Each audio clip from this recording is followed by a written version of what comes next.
Hey guys, it's Anthony with Service Service. We got Tami's truck, or I think this is her son's, Preston's truck.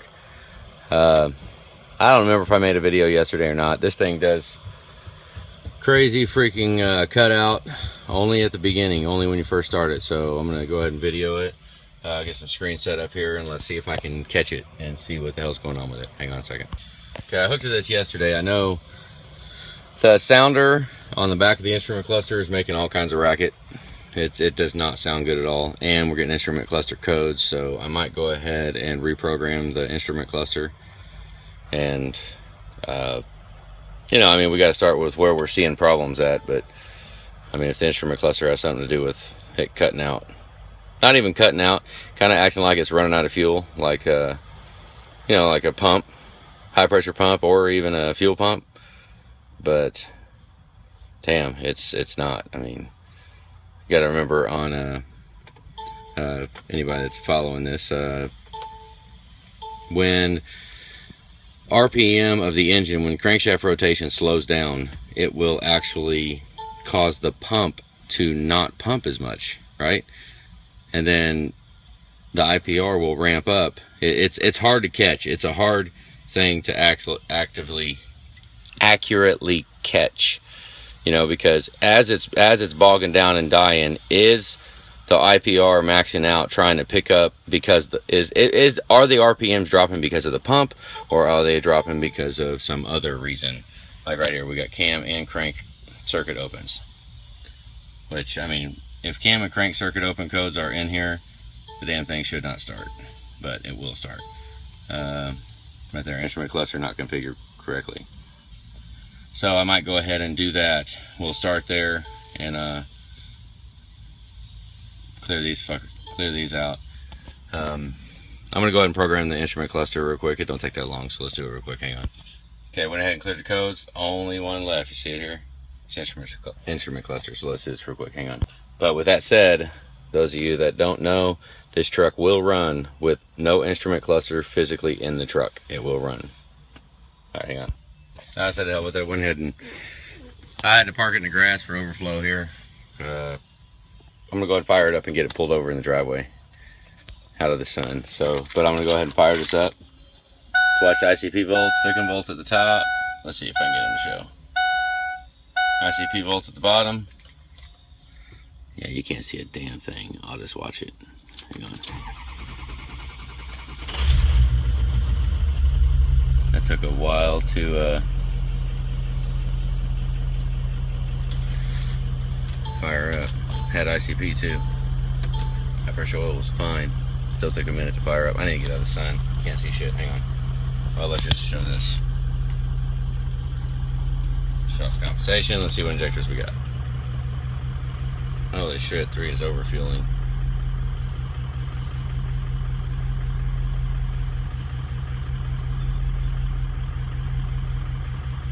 Is overfueling.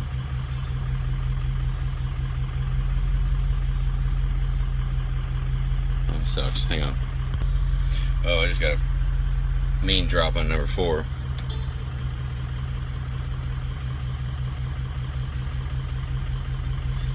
Wow, 4, 5, and 6. There, every time I kick compensation off, 4, 5, and 6. Alright, let's see what we got. Go in reverse. Let's back up a little. See if I can do it without spinning tires. It rained last night.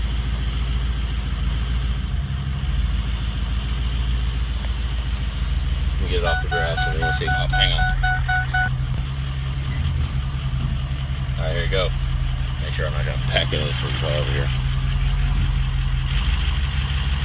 Every time we hit the throttle, it's like potentially the torque of the engine, when the engine moves in the cradle, it will move around.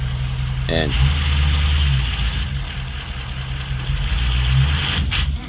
see that right there? Just died.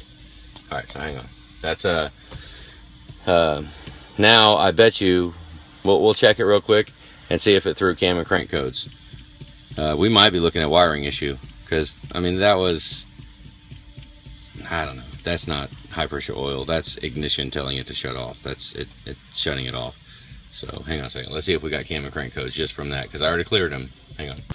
As of right now, it did not throw him. So hang on. All right, so now this is concerning. Look. All right, watch IPR. It is dropping. It's going to 84%, right? See it? Goes 84%, but let's watch ICP, watch the volts and the IPR. How you like that? It's like it's building. We're gonna check fuel, but it's full of fuel. I wonder if it's freaking. I'm thinking out loud here. Hang on. I'm gonna pull it in. Yeah, I don't, you know, might have just taken, I don't know, it might have just taken his IPR valve out. I mean, it had that wrong filter on it. That, I'm sick and tired of these freaking wrong filters. They don't filter all the freaking oil in the, where he's in there right now putting an IPR valve in another truck. I don't know, hang on. All right, doing a walk around.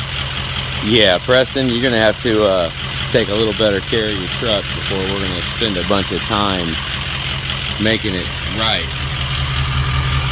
See that? That says smoky burnouts all over it. I mean, maybe he's going to get tires right now. I don't know, but yeah, that's a smoky burnout tire right there. Oh, this one looks good. What the hell? Maybe I'm tripping. I don't know. Maybe I'm. Oh, I'll shut up right now. Okay, and for those of you, I get a lot of people that worry, they've seen the freaking, they watch videos online and they think their cap is their whole problem. Listen to this. Oh, let's see what it is now. All right, well, the cap. The only time that this cap is going to be a freaking problem is if you squeeze this hose and you have no pressure. Look at that. I'm squeezing the hose and I got no pressure. And it's puking freaking shit all over the place. Might very well have head gasket issues from looking at the back tire and how the smoky burnouts have been, but yeah, if you ain't got pressure in the upper rat hose, boom, throw a cap on it. Or look for a leak, you know, or pressurize it and look for a leak.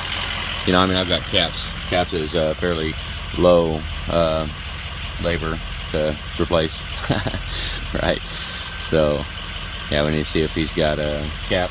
I've got it. I mean, I can test the caps. I'll test it though. It's freaking, hang on. Those of you too with your 03s, I cleared the codes on it, so we do need to relearn the VGT. It's varying right now. VGT's varying. You can see it right there. It's dropping up and down. So, right here, condition's not correct. No, so it has not learned yet. So we got one learn event done so far, so it's doing it right now. So go ahead and let it run a little bit. You have to let it idle. Takes at the 6th learn event, which cycling of the VGT, the unison ring, whatever, 6 vents, then it will learn the VGT. But this thing right here has got a cracked Y pipe, so you know it's going to learn it, but you're not going to have the boost. I mean, an 03 with a cracked Y pipe that has inferred EVP, which is what this is, varying, learning the vane strategy and all that. That's called inferred EVP, inferred exhaust back pressure. It guesses what the exhaust pressure is. So if you got a leak and you're not getting all the boost you're supposed to get, yeah, see, like right there, you ain't got no power. MGP is 0. Well, it was just now at 0, like 0.03, 0.01 is what I was seeing at 84% VGT at idle. You should be seeing like 0.7 with it open all the way up. 0.5, 0.7, 0.5, I would call that good too. But 0.03, no, that's yeah, we're leaking. But once it heats up a little bit, I guess he said it goes away. Let's watch it. Let's see what kind of boost we get. Here you go. Oh, come on. Hang on. Okay, here you go. 68, come on. 85. Look at that. 0.3 pounds. Basically nothing. Yeah. This one ain't gonna have no boost. There you go. VGT learn, yes. Right. Okay, I wonder, I don't know if this is deleted or not, but we got some fuel going in, extra fuel. We got to have injector issues going on, because I should not be able to do this. Watch. I don't know if you can see that. Yeah, I should not be able to do that. To rev it a little bit and throw some fuel. I mean, we're going to have to get number 3 out. Number 3's got to go. That could be where this fuel's coming from.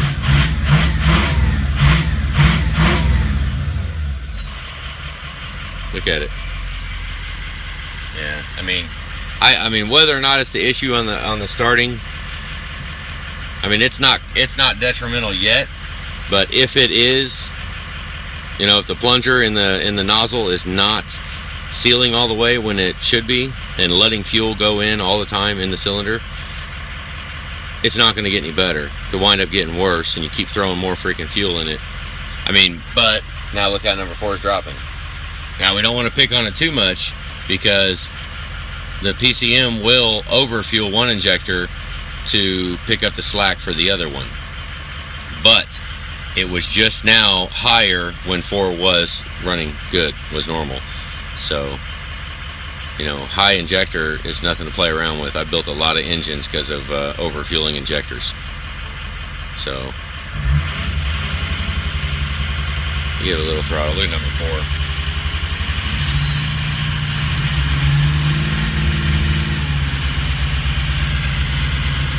Oh yeah. 5.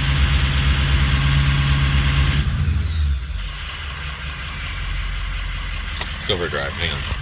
Here, before we get too carried away, why don't we go ahead and show these two sensors: rear inner right and rear outer right. So the right hand side, so both of them on the passenger side, both of those sensors are bad.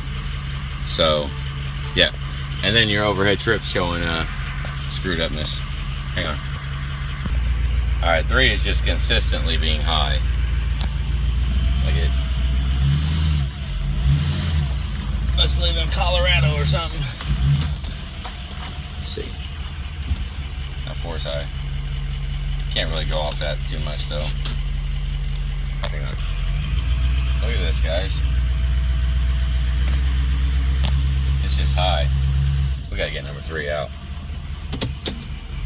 That's it. And then get number 3 out and be ready for 4, 5, and 6 too. Because yeah, those aren't so good either. Hang on.